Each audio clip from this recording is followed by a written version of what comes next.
तो संवेदनशील। पहला अभिप्राय, भगवान श्री राम बताना चाहते हैं कि पति के लिए पत्नी के हृदय में कितनी संवेदना होती है।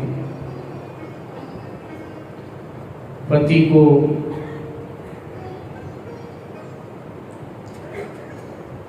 कोई चोट लग जाए, अचानक बीमार हो जाए, तो पत्नी भगवान के आगे पूजा करते समय, पाठ करते समय भी आंखें उसकी भर आती हैं, प्रभु कृपा करो, ठीक। संवेदना, और पति में संवेदना ना हो ये तो बात ठीक नहीं।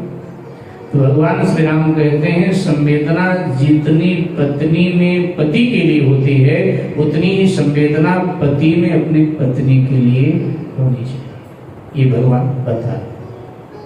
ठीक है। दूसरा अभिप्राय मेरे भाई बहन, दूसरा अभिप्राय क्या है? दूसरा अभिप्राय यह है कि भगवान श्री राम मर्यादा पुरुषोत्तम है, उनका हर चरित्र मर्यादित है, मर्यादा में आबद्ध है। भगवान श्री राम आदर्श हैं, वो आदर्श पिता हैं, आदर्श पुत्र हैं, आदर्श शिष्य हैं, आदर्श राजा हैं, आदर्श शत्रु। इसलिए भी भगवान श्री राम बोल रहे हैं आदर्श पति होने के नाते कि एक पत्नी के जीवन से पति चला जाए तो पत्नी कितना व्यथित हो जाती है, कितनी वेदना उसके जीवन में प्रकट हो जाती है। और पति के जीवन से पत्नी चली जाए और पति में वेदना ना हो ये तो ठीक नहीं। इसलिए भगवान श्री राम रो रहे हैं। दूसरा कारण, कामियों की दीनता प्रकट कर रहे हैं और ज्ञानियों के मन में वैराग्य की भावना को दृढ़ कर रहे हैं। चौथा कारण, कवितावली रामायण में आया है कि भगवान महात्माओं के लिए रो रहे हैं, संतों के लिए रो रहे हैं। संतों महात्माओं के लिए क्यों रो रहे हैं? तो सीता हरण से एक दिन पहले लक्ष्मण जी फल जल लेने के लिए गए थे और महात्माओं की जो कुटियाएं बनी थी उनके पीछे फलदार वृक्ष थे, सो फल तोड़ रहे थे। इधर महात्माओं ने एक सभा बुलाई थी तो दंडकारण्य के सभी महात्मा वहां उपस्थित थे। तो एक महात्मा ने उठकर कहा कि देखो भैया, दुनिया का जो भगवान है उसने तो विवाह किया और हम लोगों को कह दिया कि साधु महात्मा को तो अविवाहित रहना चाहिए जीवन में। तो हम सब संन्यास धर्म का पालन कर रहे हैं, संन्यास धर्म का पालन करते करते हम लोग बूढ़े हो गए और वनवास हुआ तो भी भगवान पत्नी को साथ लाया, खुद विवाह किया और हमको कहा कि ब्रह्मचारी रहो और पत्नी को संग लाया। तो हम सोच रहे हैं हम लोग भी विवाह करें, बहुत दिन ब्रह्मचर्य रह लिए, विवाह करें क्योंकि बुढ़ापा आ गया है और बुढ़ापे में पत्नी की आवश्यकता होती है क्योंकि थोड़ा सेवा करें, जो समय बचेगा उसमें हम लोग भजन करें। तो एक महात्मा ने उठकर पूछा, भाई विवाह की बात सोचनी थी तो जवानी में सोचते, कोई बेटी अपनी दे देता हम लोगों को, हम लोग ब्याह कर लेते। लेकिन अब हम लोग बूढ़े हो गए, कोई 85 के, कोई 90 के, कोई 105 के, कोई 108 के, अब हम बूढ़ों को कौन अपनी बेटी देगा, कैसे ब्याह होगा? तो जिस महात्मा ने सम्मेलन बुलाया था उसने कहा कोई बेटी दे या ना दे, हम विवाह कल करेंगे, विवाह अभियान कल यहाँ चलेगा। बोले कैसे करोगे, किससे करोगे? बोले भैया विवाह का बड़ा सरल सा उपाय है। क्या उपाय? बोले जिनको जितनी मोटी तगड़ी लंबी चौड़ी पत्नी चाहिए वो उतना मोटा तगड़ा लंबा चौड़ा पत्थर अपने अपने कुटिया के द्वार पे रखो। बोले फिर क्या, राम जी यहीं पास में तो रहते हैं। फिर राम जी को न्योता दो कि महाराज मेरे कुटिया में आओ, मेरे कुटिया में आओ, मेरे कुटिया में आओ। और जब राम जी कुटिया में घुसेंगे तो द्वार पर तो पत्थर होगा, तो पत्थर पर पांव रखकर ही तो राम जी कुटिया में जाएंगे। और हमने सुना है राम जी का पांव पत्थर पर पड़े तो ऋषि की पत्नी बन जाती है। वो अहल्या वाली कथा सुनी थी, वो ऋषि की पत्नी बन जाती। तो हम लोग ऋषि हैं, पत्थर पर पांव पड़ेगा और बस वो स्त्री बनती जाएगी, हम लोग ब्याह करते जाएंगे। लक्ष्मण जी ने ये सब सुना, बोले बाप रे ये बाबाओं को क्या हुआ, ब्याह के लिए बावले हो गए। लक्ष्मण जी बड़े उदास हुए कि ये ब्याह कर लेंगे तो सन्यास आश्रम का क्या होगा, जो 4 आश्रम। तो उदास मन लक्ष्मण जी गए, फल जल भगवान को निवेदित किया, भगवान ने लिया। और फिर सीता जी ने भगवान से कहा कि आज भैया उदास लग रहे हैं लक्ष्मण। तो राम जी ने कहा क्यों रे, उदास क्यों है तू? बोले महाराज क्या बताएं, बाबा सब बावले हो गए यहाँ पे। बोले क्या हुआ बाबाओं को? बोले अरे सब ब्याह करने जा रहे हैं। तो बोले ब्याह आप बुढ़ापे में? अरे पगले कौन उनसे ब्याह करेगा? बोले कौन करेगा? हाँ महाराज उन्होंने तरीका एक अनोखा सा निकाला है। क्या? अपने अपने कुटिया के द्वार पर पत्थर रखेंगे और फिर आपको बुलावेंगे कि मेरे कुटिया में आओ, मेरे कुटिया में आओ। कह रहे हैं राम जी का पांव पत्थर पर पड़ेगा और जिस जिस पत्थर पर पांव पड़ता जाएगा वो ऋषि पत्नी बनती जाएगी, झंझट खत्म। राम जी ने कहा इसलिए उदास। लक्ष्मण जी ने कहा और क्या? तो राम जी ने कहा चिंता न कर, कल हम ऐसी लीला करेंगे कि ये महात्मा लोग कसम खाएंगे कि प्रभु जितने जन्म देना, भगवान जितने जन्म देना संसार में कुंवारे ही रखना, हमारा ब्याह ना हो, ये कसम खाएंगे। अगले दिन प्रातः काल जगदम्बा सीता का अपहरण हो गया। राम जी रोते हुए महात्माओं की कुटिया के आगे से। और इस प्रसंग को जब आप स्वयं पढ़ोगे तब आप पाओगे ये बात कि भगवान सबसे सीता जी का पता पूछ रहे हैं। जो जड़ हैं पर्वत आदि उनसे भी सीता का पता पूछ रहे हैं, लेकिन महात्माओं से नहीं पूछ रहे हैं, क्योंकि ये लीला उन्हीं के लिए कर रहे थे। तो रोते हुए महात्माओं के कुटिया के आगे से निकले। तो महात्माओं ने कहा क्या हुआ भैया, भगवान रो रहे हैं। एक महात्मा को खबर पड़ गई थी, उसने कहा जगदम्बा सीता माँ का किसी राक्षस ने अपहरण कर लिया, भगवान रो रहे हैं इसलिए। बोले भैया विवाह करके जब परमात्मा रो रहा है तो हम ब्याह करते तो हमको भी रोना पड़ता। अच्छा है कम से कम रोने धोने से तो छुटकारा मिला हुआ है। हे प्रभु जितने जन्म दुनिया में देना कुंवारे ही रखना, हमारा ब्याह न हो महाराज। जब ब्याह करके आपको रोना पड़ रहा है तो हमारा तो न जाने क्या हालत होगा। तो इसलिए भगवान श्री राम रो रहे थे, उन महात्माओं के लिए लीला किया, इसलिए भी भगवान श्री राम रो रहे। अब 5वां अभिप्राय हमारे महात्मा लोग देते हैं कि देखो भगवान बताते हैं कि घर गृहस्थी में कहीं न कहीं रोना तो पड़ता ही है। अब हम हैं, हम मैदान में रोते हुए जा रहे हैं, छुपा नहीं रहे अपना रोना किसी से, लेकिन तुम लोग सबके सामने नहीं तो घर के कोने में कहीं छुप के तो कभी न कभी रोओगे ही, क्योंकि ये गृहस्थ जीवन ही ऐसा है, यहाँ रोना तो पड़ता ही है। देखो मैं ईश्वर हूँ फिर भी मैं रो रहा हूँ, तो ऐसा ही है गृहस्थ जीवन। एक साहब का विवाह हो गया, बहुत अच्छे थे, बहुत बड़े आदमी थे, विवाह हो गया, पत्नी से बहुत प्रेम था, घर में भी रहे तो पत्नी के आसपास घूमते रहे, ऑफिस चले जाए तो वहां से फोन करें पत्नी को। उस समय ये फोन नहीं चलता था, नहीं तो फिर वीडियो कॉल करके देख लिया करते, उस समय छोटे वाला चलता था, तो वहां से फोन करें और पत्नी फोन पटक के में क्या है काम नहीं करने देते हो, 24 घंटा फोन मिलाते हो, घर का काम भी करना है मुझे।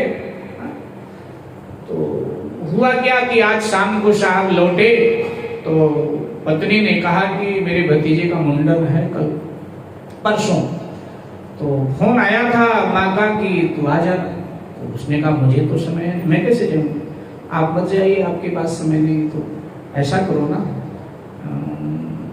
प्रातः 8 बजे की ट्रेन हमारे गांव के लिए है, यहाँ से 8 बजे मुझे रेलवे स्टेशन पर चल के ट्रेन पर बिठा देना। बस रोने लगा, रो क्यों रहे, रो क्यों रहा हूँ, अरे तू चली जाती तो घर खाने को आता है, मेरा मन नहीं लगता है, मैं क्या करूँ, मत जा। उसने कहा देखो रोना धोना बंद करो, मैं जाऊंगी जरूर, भतीजे का मुंडन ऐसे कैसे हो सकता है मैं न जाऊँ, और वास्तव में मायके कोई बहन न जाए कैसे हो सकता है, कैसे संभव। तो कहा कि मैं जरूर जाऊंगा। रोता रहा, पूरी रात रोते रोते बीत गई। सुबह हुआ तो मैडम तैयार हुई, अटैची उटैची लगाया और पकड़ा, उठो अटैची पकड़ो, चलो छोड़ा। अटैची लिया, गाड़ी में रखा, उसको बिठा ले गया, गाड़ी लगाई वहां पार्किंग में, अटैची लेकर वहां गए रेलवे स्टेशन पर। तो खड़ा खड़ा पत्नी का मुख देखे रोए जाए।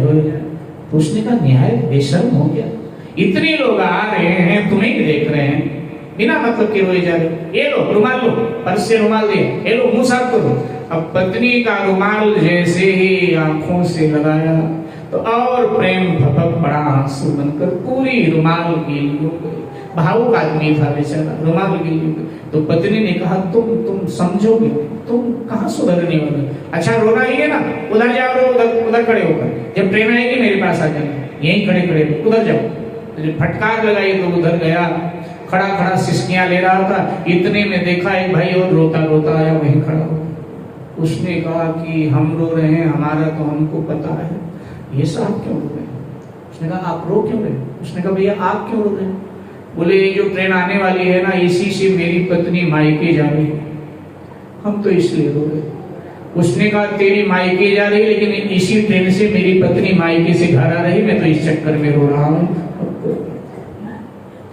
अभी तक घर में शांति थी, बच्चे भी शांत, हम भी शांत, आते ही घर को पुलिस स्टेशन बना देते। हम तो इस चक्कर में रो रहे थे कि थोड़े दिन के लिए आजाद हुए थे, फिर आजादी गई, हम इसलिए रो रहे हैं। तो ब्याह ऐसा लड्डू साहब, जो खावे वो भी पछतावे, जो ना खाओ वो भी पछतावे, इसलिए सरकार रो रहे हैं। मेरे भाई छठवां कारण महात्मा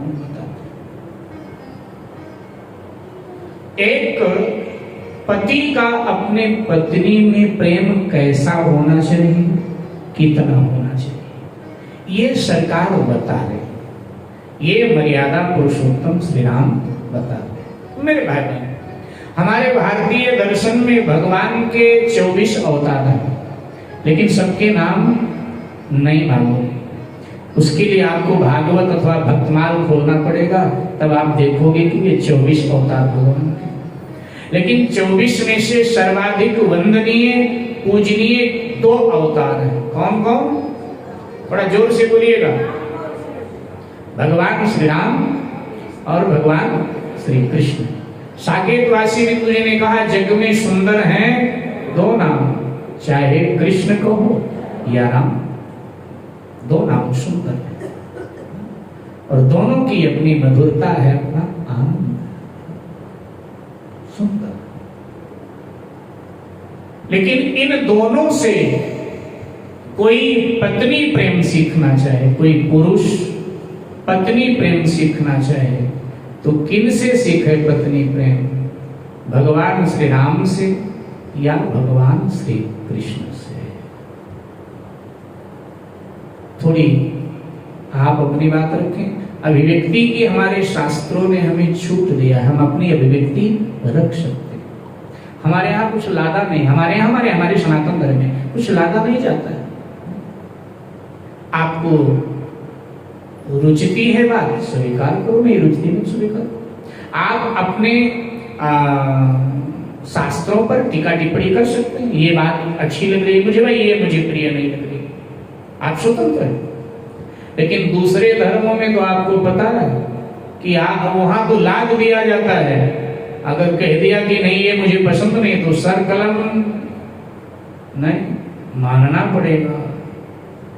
लेकिन सनातन धर्म कहता है नहीं, मन माने तो मान, नहीं मन मानता है मतलब जी। भगवान श्री राम से सीखें पत्नी प्रेम या भगवान श्री कृष्ण से? सर्वाधिक पत्नी प्रेम किसने किया? राधे राधे। आजे थोड़ा दबे आवाज में मत बोलो, ये तो हमारा अपना विचार है और अपना विचार को निर्भीक निडर होकर रखना चाहिए। जो मेरा ये विचार है, अपने विचार रखने में क्या परेशानी? हमारा ये विचार है जी। जी बोलो बहनों।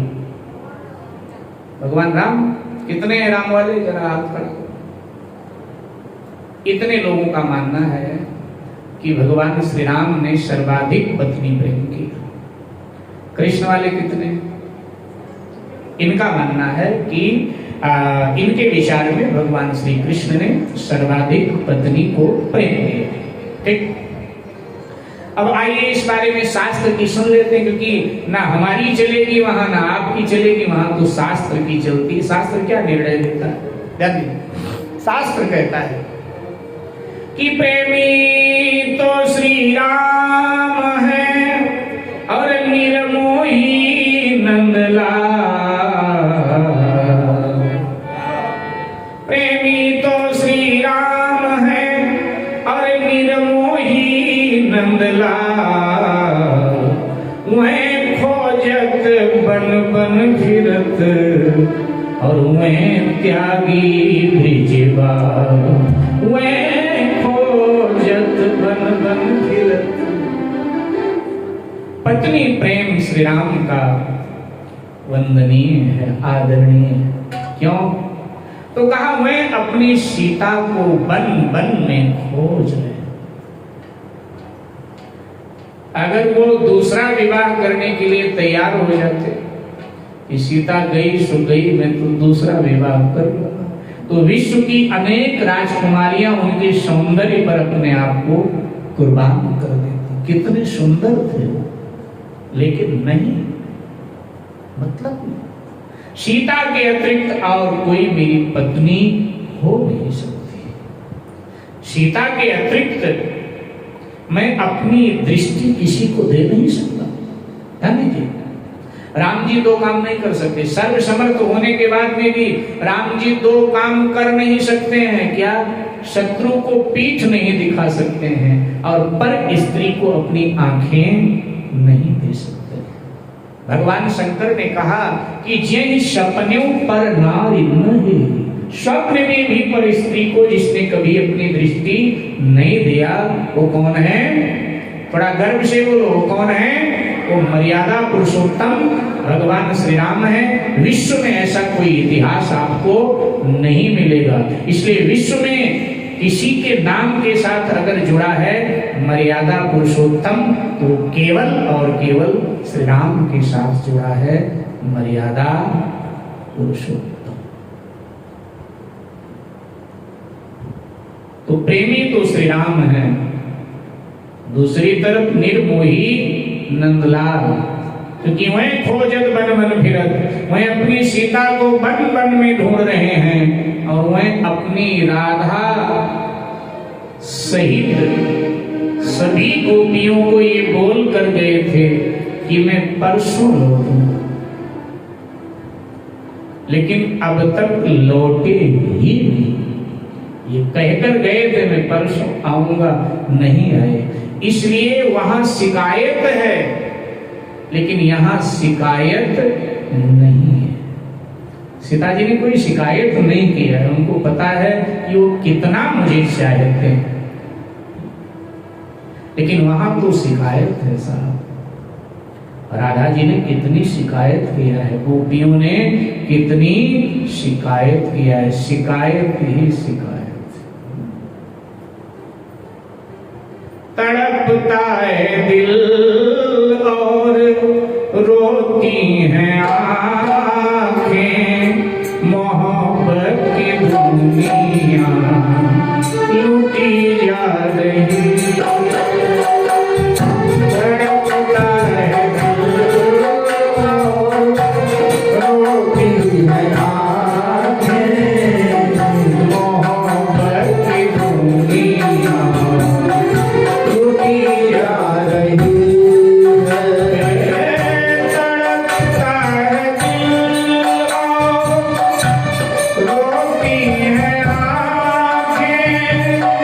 मोहब्बत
मैया